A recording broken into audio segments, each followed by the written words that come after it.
Ғастырамыз, сайлау кезінде барлық халықаралық құқықтық талаптар сақталуы тиіс. Шет мемлекеттерден келетін және отандық байқаушылардың жұмысына еш кедергі келтірмей, саяси науқан ашық әрі әділ өтуі міндет. Бүгін Астанада сайлауда бақылау бойынша республикалық комиссия штабының отырысында осы және өзге де мәселелер талқыланды.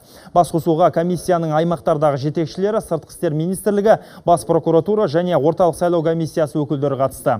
Жиналғандар сайлау науқанының барлық деңгейінде жүйелі мониторинг жүргізу арқылы тиімді бақылау жасау, заңнамалық ережелерді қадағалау, сондай-ақ сайлау алды науқанға қатысушылардың барлығына тең жағдай жасалуы мен қазақстандықтардың сайлау құқығының сақталуын қамтамасыз ету жөнінде пікірлесті.